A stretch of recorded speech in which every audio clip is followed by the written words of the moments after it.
నా పేరునున్న ఇల్లు అమ్మేశారమ్మా. ఇల్లు అమ్మేసి 16 లక్షలకి వాళ్ళ ముగ్గురికి 3 లక్షలు ఇచ్చానమ్మా. 9 లక్షలు ఆడపిల్లకి 2 లక్షలు ఇచ్చానమ్మా. 3 లక్షలు నా పేరుని బ్యాంక్ వేస్తానని చెప్తే ఆ సంవత్సరం అందరి సంవత్సరంలో నేను తీసుకుంటానమ్మా, నేను లక్షకి 10,000 వడ్డీకి తెస్తున్నాను, నీ డబ్బులు నేను వాడుకుంటాను, నీకు వడ్డీ ఇస్తానమ్మా అన్నాడు. చిన్న కొడుకు. అది నమ్మి ఇచ్చాను. కొద్ది రోజులు ఇచ్చాడండి.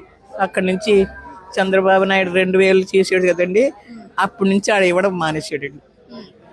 ఇవ్వడం మానేసిన పోనీలే కదా అని ఇంకా అలాగే ఉంటాయి. దీని భర్త చచ్చిపోకేస్తుంది, దీనికి జమీందారులాగా ఉండేదండి, దానికి ఆదాయం లేదండి.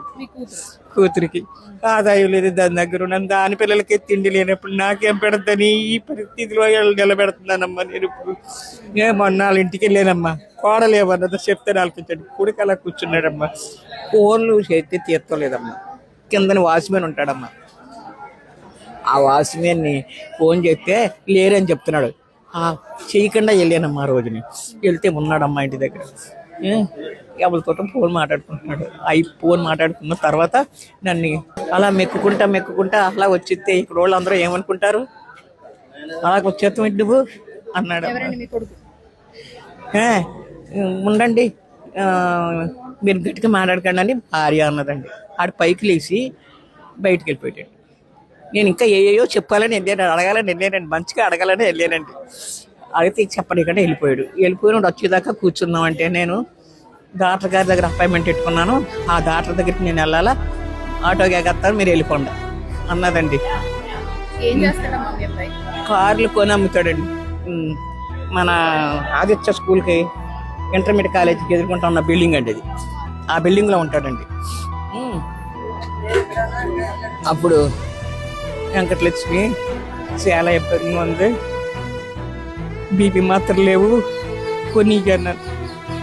ఫోన్కి ఫోటో తీసి నేను పంపిస్తాను వెళ్ళండి అంత. 2 నెలలు అయ్యింది పంపించలేదు. నా కొడుకు లేచి వెళ్ళిపోయేటప్పుడు ఏమన్నాడో చెప్తాను వాళ్ళకంటే. ఈ మొక్క నాకు చూపించుకున్నాడండి. నా రూపాయల దగ్గర ఉన్నాయండి, నా తమ్మిళ్ళందరికీ ఇచ్చానండి. ఏమీ లేరు, ఆడపిల్ల దగ్గర లేరు, ఏం బాధపడాలండి చెప్పండి.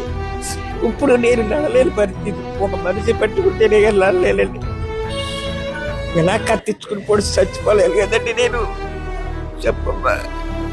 హలో జమీందారులాగా ఉన్నారమ్మా కొడుకులు.